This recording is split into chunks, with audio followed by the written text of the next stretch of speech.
सिंधुदुर्ग जिल्ह्यासह इतर जिल्ह्यातील ताज्या घडामोडी पाहण्यासाठी सिंधुदुर्ग 24 तासला सबस्क्राइब करा आणि बेल आयकॉनवर क्लिक करा। सिंधुदुर्ग 24 तास सदैव तुमच्या सोबत। पुढील बातमी पाहणार आहोत विस्ताराने। जिल्हा परिषद पंचायत समिती निवडणूक जिल्ह्यातील जिल्हा परिषद आणि पंचायत समिती निवडणुकीत उद्धव ठाकरे शिवसेना सगळ्या जागा लढविण्याच्या तयारीत आहे।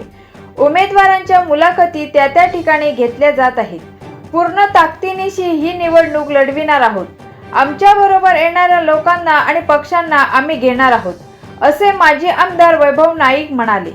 पुढे नाईक काय म्हणाले ते पाहूया। जिल्हा परिषद पंचायत समितीच्या निवडणुकीमध्ये उद्धव बाळासाहेब ठाकरे शिवसेने हा सगळ्या जागा लढण्याच्या तयारीत आहे। त्या संदर्भात आमचे जिल्हा प्रमुख बाबूराव धुरी, सतीश सावंत, सुशांत नाईक आणि मी सगळीकडे उमेदवारांची आम्ही मुलाखती त्या ठिकाणी जाऊन घेत आहोत आणि आम्ही सगळे उमेदवार तयार करून आम्ही पूर्ण ताकदीनिशी ही निवडणूक लढवणार आहोत। आमच्याबरोबर येणाऱ्या पक्षांना किंवा आमच्याबरोबर येणाऱ्या सहकार्यांना आम्ही घेणार आहोत आणि उमेदवारासंदर्भात आमची चर्चा वेगवेगळ्या लोकांबरोबर चालू आहे।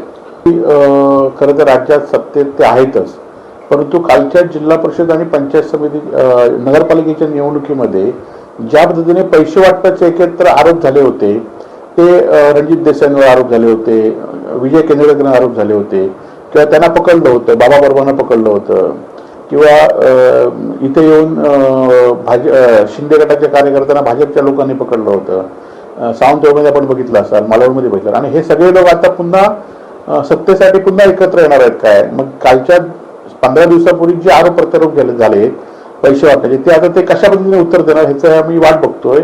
आणि ह्याची युती जिंकल्यानंतर आमच्याकडे सुद्धा पैसे वाटपाच्या दोघांच्या हे आहेत ते आम्ही लवकरच लोकांपुढे जाहीर करू। ज्या पद्धतीने शिवसेना सत्तेच्या विरोधात मराठी माणसांच्या न्याय हक्कासाठी लढली आणि ज्या पद्धतीने आपण बघितलं असाल की कशा पद्धतीने मतदान सुरू आहे, लिस्टच नाहीत, मार्करमध्ये नाव लिस्ट हातातल्या बोटावरची शाई जाते, आणि असं असून सुद्धा आम्ही लढाई आमची चालू आहे आणि या पुढच्या काळामध्ये सुद्धा आमची लढाई चालूच राहील। सिंधुदुर्ग जिल्ह्यासह इतर जिल्ह्यातील ताज्या घडामोडी पाहण्यासाठी सिंधुदुर्ग 24 तासला सबस्क्राइब करा आणि बेल आयकॉनवर क्लिक करा। सिंधुदुर्ग 24 तास सदैव तुमच्या सोबत।